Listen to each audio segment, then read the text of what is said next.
नमस्कार। आपका अखबार के YouTube चैनल पर आपका स्वागत है। मैं हूं प्रदीप सिंह।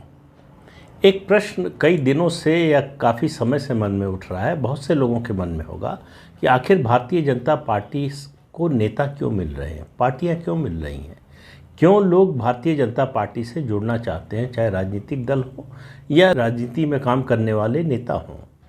और भारतीय जनता पार्टी जो इन लोगों को ले रही है उसका परिणाम क्या होगा, उससे पार्टी को फ़ायदा होगा या नुकसान होगा, उसकी वजह से पार्टी अपनी आइडियोलॉजी, अपनी विचारधारा से कॉम्प्रोमाइज़ कर रही है या नहीं कर रही है। ये सारे सवाल हैं जो इन बदली राजनीतिक परिस्थितियों में बार बार उठकर सामने आ रहे हैं। मुझे लगा इस पर एक वीडियो बनाना चाहिए इन सवालों का जवाब खोजने के लिए। तो पहले तथ्यों की बात कर लें। तथ्य ये है कि भारतीय जनता पार्टी का जनसंघ के समय से एक मत रहा है कि बड़े पदों पर पार्टी में उन्हीं लोगों को बिठाया जाएगा जो पार्टी की विचारधारा में पगे बसे हैं, वहाँ से निकल कर आए हैं, नीचे से उठकर आए हैं, वो बड़े पदों पर पहुँचेंगे।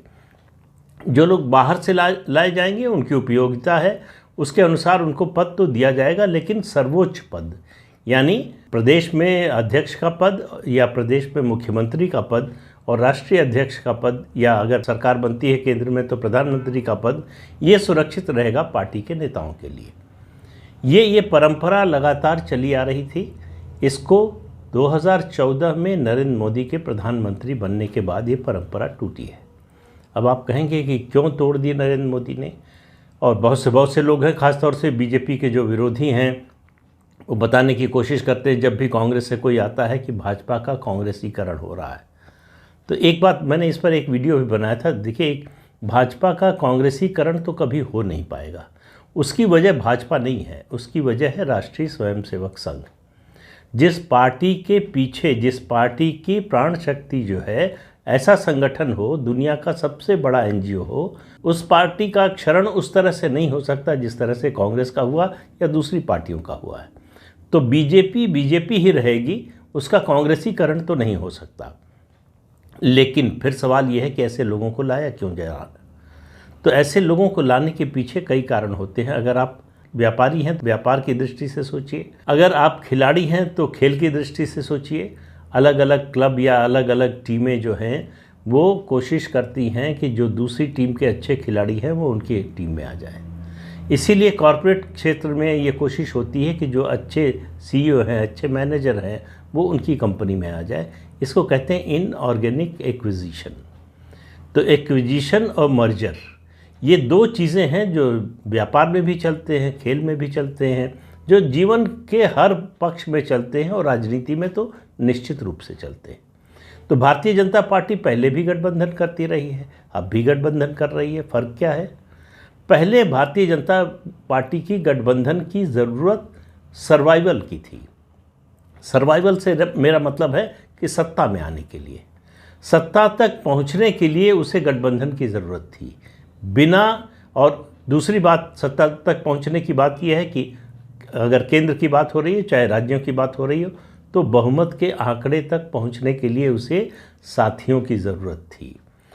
प्रधानमंत्री नरेंद्र मोदी ने वो ज़रूरत ख़त्म कर दी।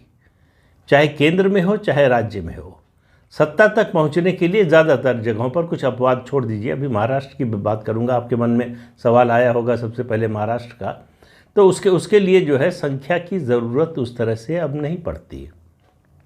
फिर भी एक्विजिशन हो रहा है। इस समय देश में 4 ऐसे राज्य हैं। आंध्र प्रदेश में डी पुरंदेश्वरी, दूसरे नंबर पर अगर आप देखिए तो बिहार में सम्राट चौधरी, तीसरे नंबर पर आप देखिए तो पंजाब में सुनील जाखड़, चौथे नंबर पर भवेश कलिता, असम के प्रदेश अध्यक्ष। हालांकि भवेश कलिता के बारे में कहा जा सकता है कि लंबा समय हो गया, 1991 में वो असम गण परिषद से भाजपा में आए थे, तो एक तरह से भाजपाई हो ही गए हैं वो। उनको शायद उस कैटेगरी में रखना ठीक नहीं होगा जिसमें पुरंदेश्वरी या सुनील जाखड़ या फिर सम्राट चौधरी को रख रहे हैं, लेकिन फिर भी वो बाहर से आए हुए और प्रदेश अध्यक्ष बने। 3 ऐसे मुख्यमंत्री हैं जो गैर भाजपाई हैं। असम के मुख्यमंत्री हिमंत बिस्वा शर्मा कांग्रेस से आए, और एन बीरेन सिंह जो मणिपुर के मुख्यमंत्री हैं वो भी कांग्रेस से आए हैं। पेमा खांडू जो अरुणाचल प्रदेश के मुख्यमंत्री हैं वो भी कांग्रेस से आए हैं।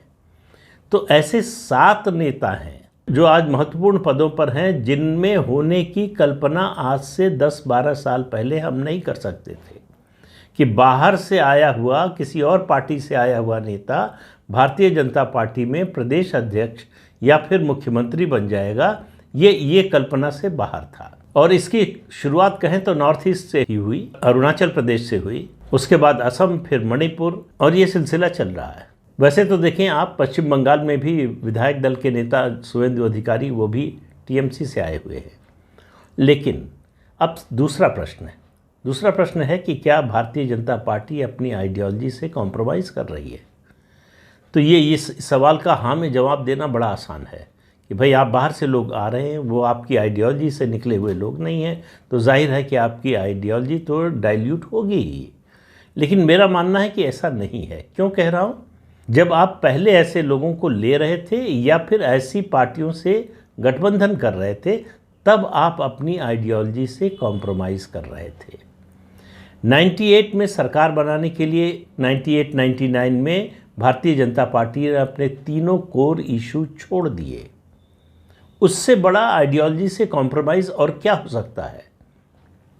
जब आपके जो कोर वैल्यूज़ हैं, कोर इशू जो थे, उनको आपने छोड़ दिया। क्यों? क्योंकि हम इसको छोड़कर सत्ता में आने का रास्ता हमारा खुलता है, हम सत्ता में आ सकते हैं, और आ गए। लेकिन ये जो भारतीय जनता पार्टी है नरेंद्र मोदी और अमित शाह की, ये इसके ठीक उल्टा है। ये इनका कहना है कि हम अपनी कोर आइडियोलॉजी तो किसी हालत में नहीं छोड़ेंगे, उस पर और मजबूती से आगे चलेंगे, लेकिन हम एक्विजिशन भी करेंगे, नए लोगों को लाएंगे और उनको बड़े पद भी देंगे। अब इसकी क्या वजह है? देखिए, हर ऑर्गेनाइजेशन की ग्रोथ के लिए, ग्रोथ दो तरह से होती है, बार बार कहता हूँ मैं। एक ऑर्गेनिक ग्रोथ होती है, दूसरी इनऑर्गेनिक ग्रोथ होती है।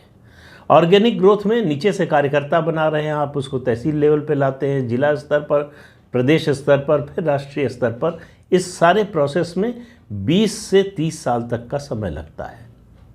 अगर इतना धैर्य हो, और उसमें भी कोई गारंटी नहीं है कि इन 20-30 सालों में जिसको बढ़ाने की कोशिश आपने की, वो प्रदेश स्तर का या राष्ट्रीय स्तर का नेता बन ही जाएगा। दूसरा रास्ता है एक्विजिशन। तो एक्विजिशन तो पहले भी होता रहा, अलग अलग तरह के लोग आए। आप देखिए कि इस सरकार के आने से पहले एक बार ऐसा हुआ है जब भारतीय जनता पार्टी ने अपने कोर इशू से समझौता करने से साफ मना कर दिया और उसका नुकसान उठाया। जनता पार्टी में जब ड्यूअल मेंबरशिप का मुद्दा उठा, तो भारतीय जनता पार्टी ने तय किया कि हम पार्टी छोड़ देंगे, लेकिन इस मुद्दे पर समझौता नहीं करेंगे। ये कहा जा रहा था जनता पार्टी के दूसरे घटकों की ओर से कि अगर जनता पार्टी में रहना है तो आपको राष्ट्रीय स्वयंसेवक संघ की सदस्यता छोड़नी पड़ेगी, यानी अपनी मातृ संगठन की सदस्यता छोड़ दें जनता पार्टी में रहने के लिए। उस समय की पार्टी और नेताओं ने यह तय किया कि हम जनता पार्टी से बाहर आ जाएंगे, राष्ट्रीय स्वयंसेवक संघ की सदस्यता नहीं छोड़ेंगे। तो ये तो है लिगेसी जो है भारतीय जनता पार्टी की। उसमें अब फिर से वही सवाल आता है आइडियोलॉजी से कॉम्प्रोमाइज़ करने का। सवाल यह है कि आज की भारतीय जनता पार्टी आइडियोलॉजी से कॉम्प्रोमाइज़ क्यों नहीं कर रही है? तो उसका सबसे बड़ा कारण है, देखिए, आप कॉम्प्रोमाइज़ करते कब है? अपने निजी जीवन में सोच कर देखिए। जब आप कमज़ोर होते हैं, जब आप वल्नरेबल होते हैं, जब आपको सहारे की ज़रूरत होती है, जब आपको ऐसे लोगों या ऐसे संगठनों या ऐसी चीज़ों की ज़रूरत होती है जो आपकी इच्छा की पूर्ति कर सके, तब आप जो है कॉम्प्रोमाइज़ करते हैं। कि थोड़ा कॉम्प्रोमाइज़ कर लेते हैं, कोई ज़्यादा कॉम्प्रोमाइज़ कर लेता है, तो किसी का तो जीवन ही कॉम्प्रोमाइज़ में बीतता है, तो उनको छोड़ दीजिए। तो भारतीय जनता पार्टी को अब कोई कॉम्प्रोमाइज़ करने की ज़रूरत नहीं है। अपनी आइडियोलॉजी से तो कॉम्प्रोमाइज़ करने की कतई ज़रूरत नहीं है। बल्कि अगर ये रवैया रहा होता जनसंघ के समय से पार्टी का, जो आज नरेंद्र मोदी ने जिस तरह का बनाया है, तो शायद भारतीय जनता पार्टी कहीं और होती और ये नीति अपनाई होती कि हम बाहर से लोगों को लाएंगे, अपनी विचारधारा में पूरी तरह से ढाल न भी पाएँ तो कम से कम उनसे इतनी अपेक्षा ज़रूर होगी कि वो हमारी विचारधारा का विरोध न करें, उसके खिलाफ न बोलें, जो हमारी विचारधारा से सहमत है उनको अपमानित न करें।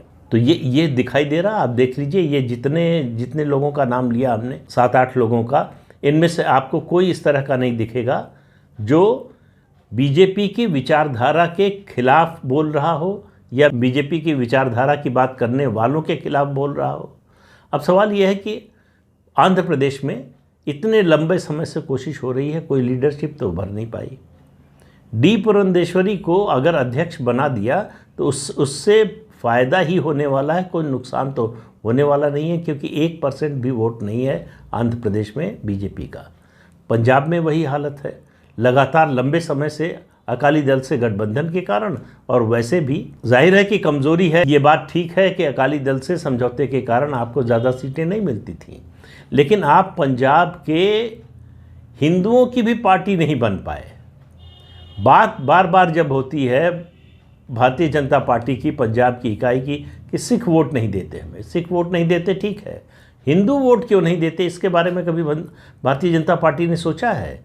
कोई इसका जवाब खोजने की कोशिश हुई है?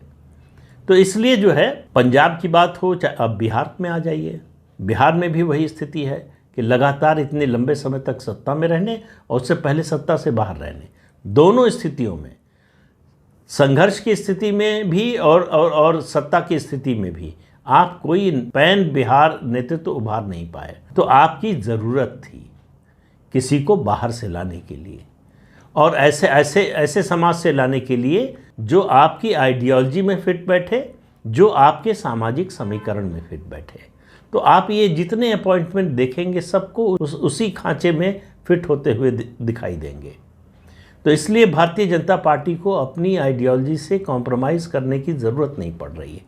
फिर भी सवाल उठता है कि अगर इतनी मजबूत है बीजेपी, अपने दम पर केंद्र में सत्ता में है, 2 बार आई है, पहले से ज़्यादा दूसरी बार सीटें मिली, राज्यों में सत्ता में है, फिर ऐसे लोगों को क्यों ला रही है? एक बड़ा कारण है, अगर आप पिछले 9 साल के विधानसभा चुनावों की समीक्षा करें तो आपको समझ में आएगा। प्रधानमंत्री नरेंद्र मोदी का अपना है 7 से 8% वोट, जो बीजेपी का वोट नहीं है। उसको बीजेपी का वोट बनाने के लिए आपको राज्य में एक ऐसा नेतृत्व चाहिए जो उसको कन्वर्ट कर सके, उनकी लोकप्रियता को चुनावी सफलता में बदल सके, जैसे योगी आदित्यनाथ ने उत्तर प्रदेश में बदला, जैसे हेमंत बिस्वा शर्मा ने असम में बदला, जैसे देवेंद्र फडणवीस ने महाराष्ट्र में बदला। वो अलग बात है कि शिवसेना के धोखे के कारण और एनसीपी और शिवसेना की मिली भगत के कारण उनको उतनी बड़ी सफलता नहीं मिली जितनी मिलनी चाहिए थी। लेकिन आप देखें कि जहां भी राज्य में मजबूत नेतृत्व है वहां समस्या नहीं है। समस्या वहां होती है जहां राज्य का नेतृत्व, केंद्रीय नेतृत्व यानी प्रधानमंत्री नरेंद्र मोदी की लोकप्रियता को चुनावी सफलता में बदलने में कामयाब नहीं होता। तो बीजेपी को खास तौर से ये बात महसूस की गई कर्नाटक के चुनाव के बाद। ऐसा नहीं कि इससे पहले महसूस नहीं की जा रही थी। कर्नाटक विधानसभा के चुनाव के नतीजे आने के बाद ये हुआ कि इसके बिना काम ही नहीं चलेगा। इसलिए आप देखिए ये जो अपॉइंटमेंट हुए हैं सारे, मैं मुख्यमंत्रियों की बात नहीं कर रहा हूँ, लेकिन प्रदेश अध्यक्षों की बात कर रहा हूँ, चाहे डी पुरंदेश्वरी हो, चाहे सुनील जाखड़ हो, या फिर सम्राट चौधरी हो, इन सब की नियुक्ति कर्नाटक विधानसभा चुनाव के नतीजे आने के बाद हुई है। तो बीजेपी ने तय किया है कि हमको सार्वदेशिक पार्टी बनना है, पूरे देश में हमारा विस्तार सामाजिक और भौगोलिक दोनों होना चाहिए। तो इस दृष्टि से ऐसे लोगों को लाया जा रहा है जो उसका सामाजिक आधार बढ़ा सके, और भौगोलिक आधार बढ़ाने की तो कोशिश हो ही रही है। तो सामाजिक आधार बढ़ता है तब भौगोलिक विस्तार हो पाता है। तमिलनाडु में हो या केरल में हो या आंध्र प्रदेश में हो, ऐसे राज्यों में जहां भारतीय जनता पार्टी का कोई विशेष असर नहीं है, वहां जब तक कोई बड़ा समाज नहीं जुड़ेगा तब तक आपका भौगोलिक विस्तार कैसे होगा। तो इसलिए कोशिश है ऐसे लोगों को लाने की जो राष्ट्रीय नेतृत्व की जो लोकप्रियता है उसको उसका लाभ उठा सके। उसके अलावा केंद्र सरकार की गवर्नेंस, प्रधानमंत्री नरेंद्र मोदी की गवर्नेंस, इसके कारण भी लोग आ रहे हैं। उनको दिखाई दे रहा है कि देश में किस तरह का शासन चल रहा है, ऐसे सुशासन की दुनिया भर में तारीफ हो रही है, तो उनको लगता है भविष्य यहाँ है। तो कई चीज़ें एक साथ मिल रही हैं। भारतीय जनता पार्टी की ज़रूरत, सामाजिक और भौगोलिक विस्तार की ज़रूरत, जो लोग आ रहे हैं उनकी ये महत्वाकांक्षा कि हम इस पार्टी के साथ मिलकर अपना राजनीतिक भविष्य बना सकते हैं और समाज के लिए, अपने समाज के लिए और अपने प्रदेश के लिए भी कुछ कर सकते हैं। तो ये जो है, इसी को मैं बार बार कहता हूँ राजनीति में सिम्बियोटिक रिलेशनशिप। और ऐसे ही हो रहा है गठबंधन के मामले में। बड़ी पार्टियां छोड़कर गई हैं पिछले कुछ समय में भारतीय जनता पार्टी को, चाहे वो अकाली दल हो, चाहे टीडीपी हो, चाहे जेडीयू हो, चाहे शिवसेना हो उद्धव ठाकरे की, ये छोड़कर गए हैं। लेकिन छोटी पार्टियां बहुत सी जुड़ रही हैं। अभी एनसीपी का एक धड़ा जुड़ा है, शिवसेना का एक बड़ा धड़ा जुटा है। उसके अलावा बिहार में 3-4 पार्टियां साथ आ रही हैं, जीतन राम मांझी, उपेंद्र कुशवाहा और मुकेश सहनी।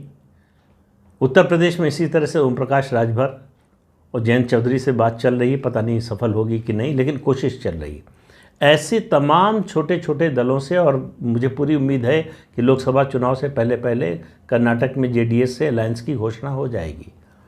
तो ऐसे दलों को जोड़ने की, जिनको डर है कि कांग्रेस बढ़ेगी तो हम घटेंगे, उसका सबसे बड़ा उदाहरण है कर्नाटक में जेडीएस का। कांग्रेस जैसे ही बढ़ी, ज़्यादा बढ़ गई, वैसे ही जेडीएस का सफाया हो गया। भाजपा के साथ रहने पर सर्वाइवल है, और भाजपा से अलग रहकर राजनीतिक सर्वाइवल मुश्किल हो जाता है। जो अभी गठबंधन की बात हो रही है विपक्षी दलों के, वो तो कई बार मैं बोल चुका हूँ, फिर नहीं कहूँगा। उनमें ज़्यादातर ऐसी कई पार्टियाँ हैं जो कांग्रेस से ही डरी हुई हैं। उनको बीजेपी का उतना डर नहीं है जितना कांग्रेस पार्टी का डर है। तो कुल मिलाकर बीजेपी को ये समझ में आ रहा है कि उसकी जो, इसको हठधर्मिता कहें, आप नियम कहें या परंपरा कहें, जो भी था कि बाहर से आने वालों को बड़ा पद नहीं दिया जाएगा, उस परंपरा को या उस हट को छोड़ दिया है पार्टी ने। तो अब उससे नए लोगों के लिए रास्ता खुल गया है। ये जो बड़े नेता, बड़े जनाधार वाले नेता आने से हिचकिचाते थे कि वहाँ जाकर हमको मिलेगा क्या, उनके लिए रास्ता खुला। उनके लिए उदाहरण है ज्योतिरादित्य सिंधिया, उनके लिए हेमंत बिश्व शर्मा उदाहरण है, उनके लिए सम्राट चौधरी और पुरंदेश्वरी, सुनील जाखड़, ये सब उदाहरण हैं उनके लिए कि वहाँ जाकर जो है आपको क्या मिल सकता है।